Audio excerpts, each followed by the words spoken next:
Hey guys, welcome back. In today's video, let's talk about alternative investment that you can put your money in if you don't want to invest in stocks or equities. Now, making money is about learning value creation, or you delegate the value creation to somebody else like Elon Musk or Jeff Bezos. If you are able to help the market, which are made up of people, to help solve their problems by providing a products or services, you will make a lot of money through doing so.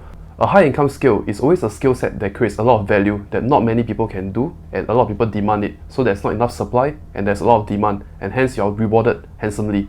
Now, the step 2 of building up this wealth is to invest that wealth, to delegate value creation, or to invest in an asset that will appreciate in value through time. Because you are limited and constrained by your time, the only way you can get richer is using some form of leverage, be it through capital, labor, media, or code. Because everybody only have the same 24 hours in a day.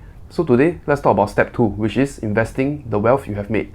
Where are some places that you can park your wealth and it will hold its value or even appreciate through time? Now, one simple way to know where to put your money in what kind of asset classes is to understand that money is first of all garbage. It is trash. Money is database for resource allocation. Whoever is a great value creator or a good capital allocator will deserve capital, and money is just printed like toilet paper. It is trash. So once you understand this, that money is not backed by anything, it is printed just like a newspaper, money itself has no scarcity. It is especially true during March 2020 during the pandemic, where the interest rates or the cost of borrowing was near 0% and money is just given out for free to boost money velocity so that the economy has money flowing and nothing collapses.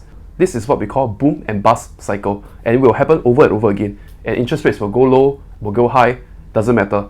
So what you need to do is to invest in assets that has scarcity. Assets that are limited in production or has limited supply, but there are a lot of people demanding for this, and this will create scarcity in the asset. And when there is too much money chasing too few goods, the price of these assets will increase like crazy. So let me give you an example of some of the assets that has scarcity. For example, Bitcoin. Bitcoin has scarcity. Certain watches like Patek, AP, Rolexes, and especially their limited editions, they have scarcity. Certain properties, certain real estate has scarcity. Rare whiskies by certain distillery has scarcity, such as this one, aged 21 years. And today, let's talk about whiskey as an asset class. Now, this bottle of Japanese whiskey, aged 21 years, is a blended malt. Today, we will not go into the specific of a single malt and a blended malt. This bottle that is aged 21 years is about $400 or $500 just in 2017 or 2016. And at its peak during the 2020-2021 period, it cost about $1,500 to $1,700 per bottle. It's about 3x in investment. And now it is about 2002 to 2003 after money tightening policies. Now, why is rare whiskey so sought after? What caused it to be so expensive, and especially Japanese whiskies? For example, this bottle of 21 years here, for it to be bottled into this bottle here, it has to be aged at least 21 years in a cask. Imagine that you're running a business and you have to wait for 21 years to reap the rewards of the whiskey.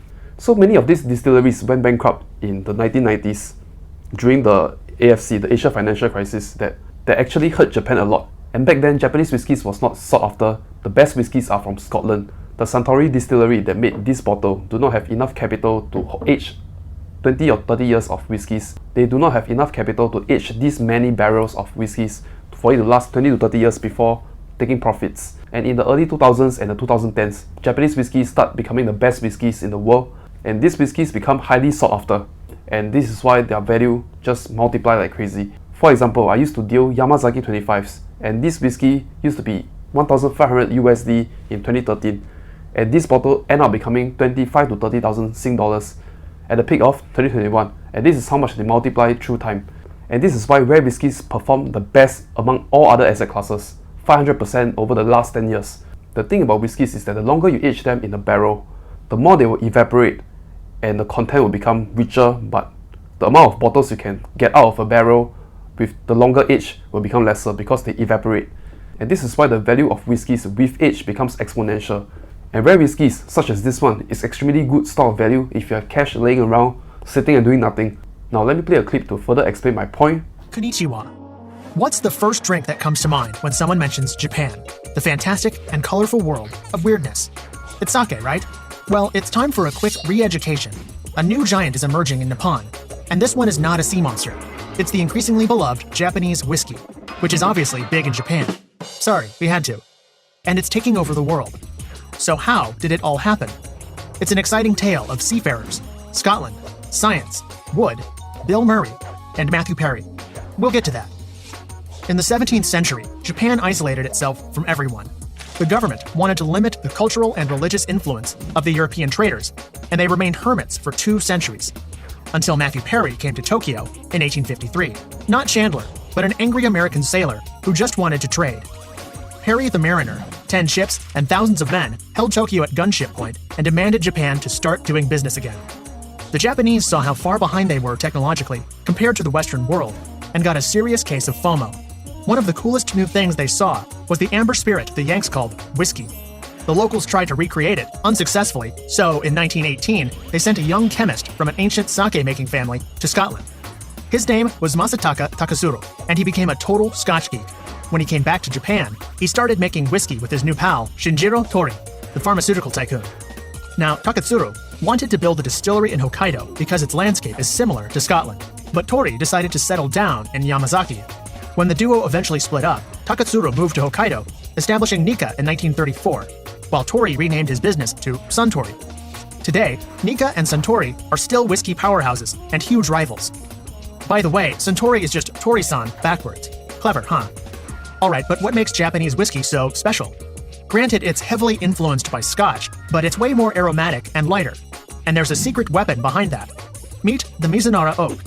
Mizunara is a premium kind of wood, usually used for fancy furniture, and its casks impart lavish flavors of sandalwood and coconut. Cool fact, the Mizunara tree needs to be at least 200 years old before it can be turned into a barrel. However, the uniqueness of Mizunara proved to be both a blessing and a curse. When whiskey is matured for only a couple of years in it, it becomes intense and way too woody. That's why they considered Mizunara inferior to the European oak. But when the Japanese tasted whiskey that spent 2 decades in Mizunara casks, they realized they hit the jackpot. It became a domestic hit during World War II, and when Japan was occupied by the Americans and the British, they fell in love with the local whiskey too. When the Allied forces left, whiskey gave way to Western-style drinks such as beer, wine, vodka, and gin. But not for long. When Japan experienced its economic miracle in the 80s, whiskey became the king again, the average Japanese drinking 3 liters per year. The demand was astronomical, and in a few decades, it would get even wilder when the 2 Murrays happened.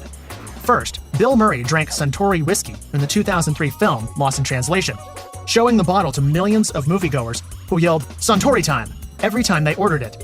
Then Jim Murray, the alpha and omega of whiskey reviewing, decided the Suntory's Yamazaki Sherry Cask was the best whiskey of 2015. That kind of exposure made Japanese whiskey a global blockbuster. What was once a copycat and an apprentice became a serious rival of Scotch. So from now on, whiskey should be the first thing you think of when Japan is mentioned. Yes, even before sushi.